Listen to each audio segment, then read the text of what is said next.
They had it all: wealth, status, and what looked like the perfect family life. But behind the walls of their luxurious mansion, something far more sinister was brewing. On a quiet August night, a blaze turned their home into an inferno, and by morning, the entire Foster family was gone. Was it murder, a desperate act, or something no one could have ever imagined? This is the story of the Foster family and the secrets that died in the fire. In today's video, we dive into a chilling case that shattered the illusion of a perfect family. A foster home that, behind its beautiful facade, was hiding secrets darker than anyone could have imagined. But before we begin, I want to take a moment to thank you for being here. If you're someone who cares about true crime stories that uncover the truth behind real events, please hit that like button. It helps these important stories reach more people. Don't forget to subscribe and turn on the notification bell so you never miss an upload. And hey, let me know in the comments where you're watching from. It's always amazing to see how these stories connect us across the world. Now, let's get into it. They say the most horrifying secrets are often hidden behind the most flawless smiles. And for the Foster family, that haunting truth would unfold in the most devastating way. It was 4 a.m.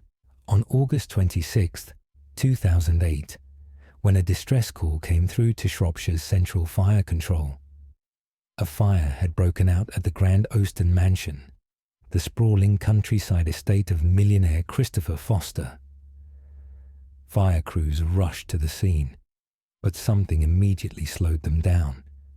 A massive horse trailer had been parked directly in front of the entrance gate, blocking their path. Every second counted, but precious time was lost. By the time firefighters forced their way in, flames were already ripping through the home from the inside out. It was too late. Inside, the charred remains of 3 people were discovered: Christopher Foster, his wife Jill, and their 15-year-old daughter Kirsty. What started as a routine emergency call had just turned into the beginning of a deeply disturbing mystery: a millionaire, a burning mansion, and a family that vanished into the fire. "Bloody hell, it's really on fire, isn't it?" one responder was heard saying. But the fire was only the beginning. At first, there was no sign of the family. Christopher Foster, his wife Gillian, and their teenage daughter Kirsty, all missing. But as investigators combed through the charred remains of the Grand Ouston estate, it became clear something wasn't adding up. Why was the horse trailer blocking the entrance? That wasn't an accident. It had been placed there intentionally, a deliberate move to delay help. This wasn't just a tragic house fire. Something far more disturbing had unfolded behind those locked iron gates. Why would anyone do this to a family that, from the outside, seemed picture perfect? The answer, chillingly, pointed back to the man who built that picture: Christopher Foster. To the world, Christopher was a success story, a self-made millionaire who appeared calm, confident, and in control. A man who built his dream life from scratch and seemed to have everything anyone could want: wealth, status, family.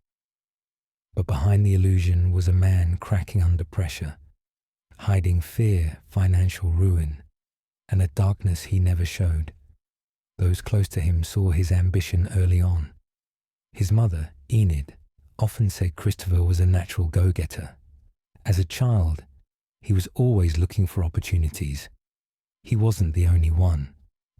His younger brother Andrew shared the same dream: to become a successful businessman like their father, a former sales director. But the brothers never truly got along. Christopher was bold, dominant, always in the lead. Andrew was quieter, more reserved, often left in the shadows of his older brother's confidence. Years later, Andrew would describe what it was like growing up with someone who always outshone him, someone who always seemed untouchable. Still, the bond with their mother remained strong. Enid loved both her sons, but it was clear she had a soft spot for Christopher. Chris married Jill in 1987. She was kind, supportive, and eventually devoted herself to raising their only daughter, Kirsty, born in 1993. The family lived in luxury. Their estate was vast, peaceful, filled with animals, especially horses that Kirsty adored. She was quiet, gentle, and well-liked. On the surface, her life seemed just as perfect as the world her parents built around her. But that world had cracks, and those cracks began forming long before the fire. Christopher's road to riches wasn't paved in gold. In the late 1980s, he was doing whatever he could to get by, selling beds, using pizza boxes to insulate his home. A far cry from the millionaire image he would later project. And then, one news story changed everything. On July 6th, 1988, disaster struck in the North Sea. The Piper Alpha oil rig exploded in a catastrophic inferno, burning for days and claiming the lives of 167 workers. It remains one of the deadliest offshore disasters in history. A moment of tragedy that shook the entire oil industry. But while most saw only horror, Christopher Foster saw something else. An opportunity. He realized there was a critical gap in the market, a need for fire-resistant insulation materials for oil and gas rigs, and he intended to fill it. Driven by ambition, Chris began developing a fireproof product that could survive extreme temperatures. The result was UltraShield, a high-performance thermal insulator that could stand up to fire when everything else melted to ash. But proving its strength came at a cost. Chris took a £5,000 loan against his home to stage a live fire demonstration. It was a huge risk, but it paid off. UltraShield didn't just work. It outperformed every competitor in the fire tests, earning the coveted A1 fire safety rating, one of the rarest certifications in the industry. Suddenly, Chris was no longer just a hustler. He was a visionary. Oil companies rushed in with orders. His small-time operation exploded into a booming business. And within what felt like weeks, Christopher Foster had become a millionaire. And with that success came spending. That same year, Jill was flipping through a local magazine when a photo caught her eye. A breathtaking country estate called Osbaston House. It wasn't just a home, it was a dream. A sprawling 16-acre property in the serene town of Maybrook, Shropshire. It had everything: a private lake, horse paddocks, tree-lined trails, the kind of place that looked like it belonged in a fairy tale. The asking price? A staggering £1.5 million. But Jill didn't care that it needed work. She was in love. And Chris was in a position to give her everything she wanted. They bought the estate, and with it, the promise of peace, luxury, and a life far removed from the struggles of their early years. But behind those grand gates and emerald lawns, trouble was slowly building. The moment Jill Foster saw Osbaston House in Shropshire Life magazine, she was in love. It had everything: beauty, space, elegance, and a kind of storybook charm. By the very next morning, Christopher had made an offer. Just like that, the Fosters sold their old home, packed their lives into boxes, and moved into what they believed would be their forever paradise.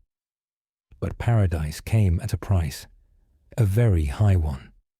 As soon as they settled in, Chris began spending. A lot. Over £50,000 went straight into landscaping and a brand new luxury pool, just to make the estate look right. That was only the beginning. Chris embraced a lifestyle most people only dream about. A James Bond-style Aston Martin, multiple Range Rovers, a tractor for the land, and luxury cars lined up like trophies, including 3 Porsches for him and 1 specially for Jill. Their daughter Kirsty attended a prestigious boarding school designed for gifted children, and because of her love for horses, Chris gifted her several, along with the best training, gear, and private lessons money could buy. Their weekends were spent riding, competing, and living the fairy tale.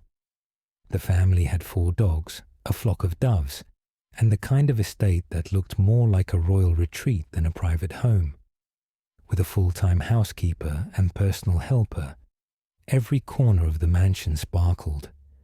Over £200,000 worth of antique furniture filled each room, all handpicked by the couple to match their growing obsession with wealth and status. But Christopher's indulgences didn't stop at decor and cars. His most expensive obsession, guns. He owned a personal collection of rare high-end firearms, with some priced between £12,000 to £20,000.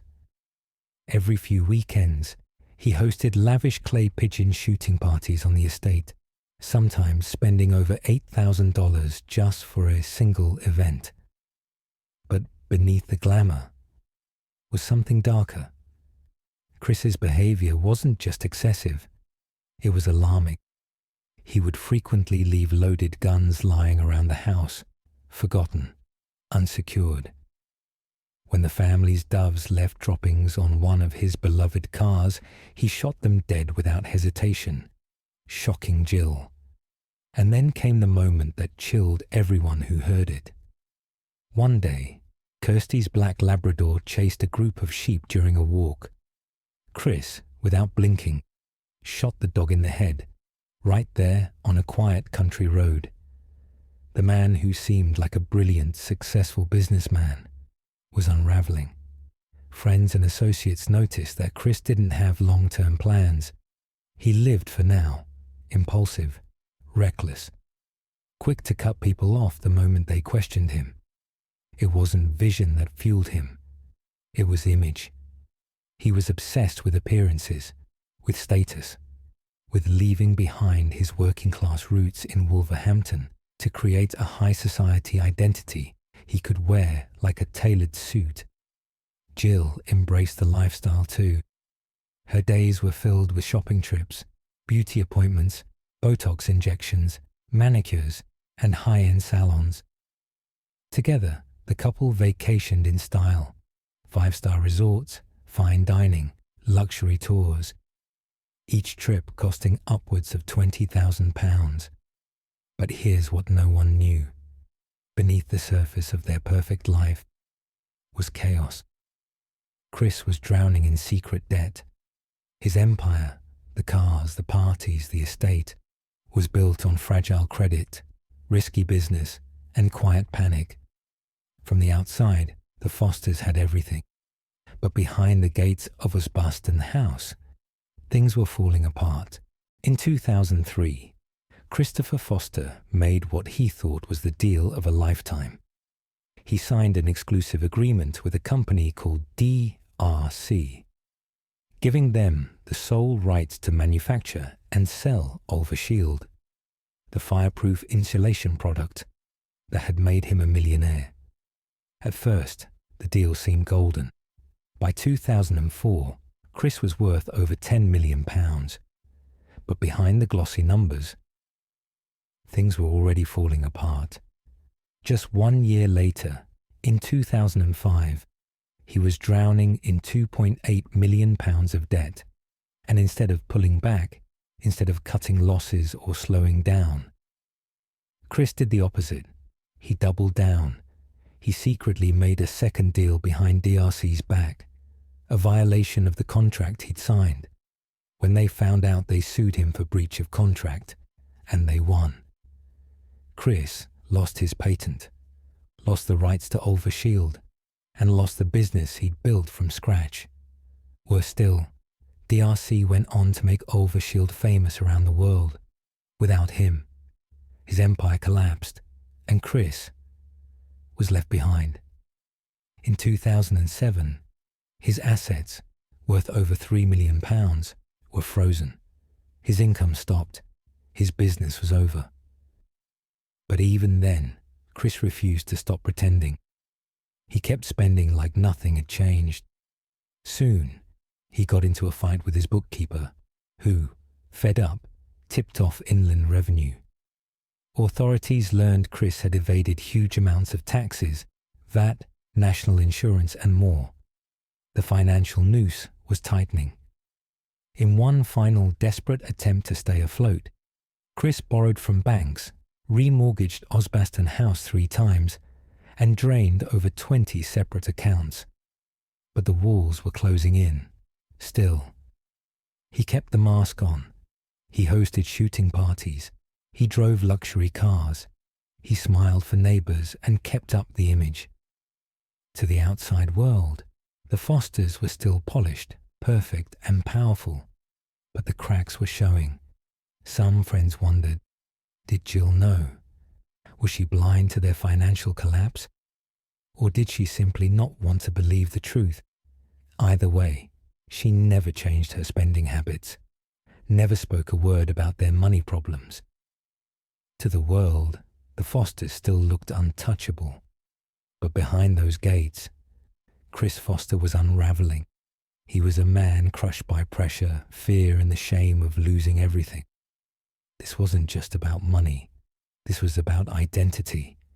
He had built his entire adult life around status, success, and appearances. Losing it all wasn't just a setback. It was a kind of death. Friends began to notice the shift. When someone brought up the house, Chris once replied, "I'll only leave Osbaston House if I'm dead."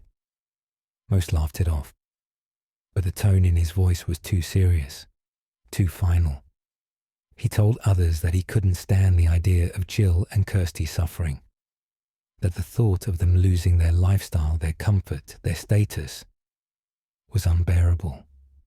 He said if it came down to losing them or losing everything, he'd rather not be around at all. He meant it. Behind the scenes, Chris was seeking help. He visited his doctor several times, spoke about depression, and even admitted to having suicidal thoughts. He was prescribed medication, but no one acted quickly enough. No one connected the dots. He kept falling, quietly, alone. And then came the letter, the one that broke him.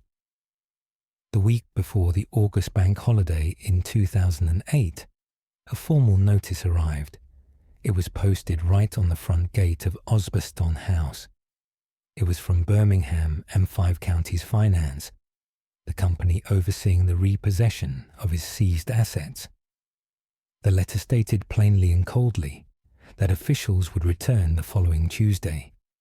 They were coming to take everything: the house, the furniture, the cars, the dream. The maid handed Chris the letter. He looked at it, blankly, silent. That silence said everything. The house, the furniture, the cars, the dream. The maid handed Chris the letter. He looked at it, blankly, silent. That silence said everything. This wasn't just the end of his money. This was the end of his story. The collapse of a world he had poured every ounce of ambition into. A life built on illusion was now falling apart in front of everyone. And for a man who equated self-worth with status, success, and power, there was nothing left. But Chris wasn't just thinking about himself anymore. He was thinking about what would happen to Jill and Kirsty, and what he was about to do next. Early on the morning of August 21st, 2008, just days before the tragedy, Christopher Foster sent a chilling text to a close friend. "Not good. Things are coming to a head for me soon." 6 words, no details, no plea for help. Just a quiet hint of the storm brewing beneath the surface, a final whisper before the silence. 4 days later, the Fosters attended a friendly barbecue and clay pigeon shoot. Laughter, drinks, smiles. They looked like the picture-perfect family. And in one photograph taken that night, they were a frozen moment of warmth, just hours before horror. But behind Chris's smile was a decision already made. He had spent days researching suicide and revisiting old photo albums, saying goodbye in the only way he could allow himself, silently. He believed, in his own distorted logic, that he was protecting his family from the shame, the downfall, the humiliation of poverty. But what came next wasn't love, it was annihilation. That night, Christopher Foster murdered his wife Jill and their daughter Kirsty as they slept. Then he executed the family pets, the horses his daughter adored. He blocked the estate entrance to delay emergency services, flooded the house with oil, and set everything ablaze. Then he returned to the bed where his wife's body lay down beside her, and waited for the flames. By morning, the Fosters were missing, and the mansion was a blackened ruin. It took days to uncover the truth. Jill, Kirsty, Chris, all gone. Everything else, cars, art, antiques, even memories, reduced to ashes. Music builds, slow, dramatic. Was this the act of a broken man who saw no way out? Or a narcissist who couldn't stand to lose control? Was this love twisted into destruction, or a final, chilling show of dominance? Some, like his grieving mother, believed he did it to protect his family. Others, like his estranged brother, called him a bully, a control freak, a man who always had to win. The truth might lie somewhere in between. But whatever the motive, the result was the same. 2 innocent lives stolen. A home transformed into a mausoleum. A legacy not of success, but of devastation. Years later, the land was bought in an attempt to rebuild, to move on. But the new owner said it best. It's like this place has a past that doesn't want to let me escape. And maybe that's the haunting part of this story, that sometimes the past refuses to burn away, even after the fire. Narrator, soft, fade-out voice. What do you think? Was Christopher Foster a desperate man trying to spare his loved ones from pain? Or a narcissist who cared more about image than life itself?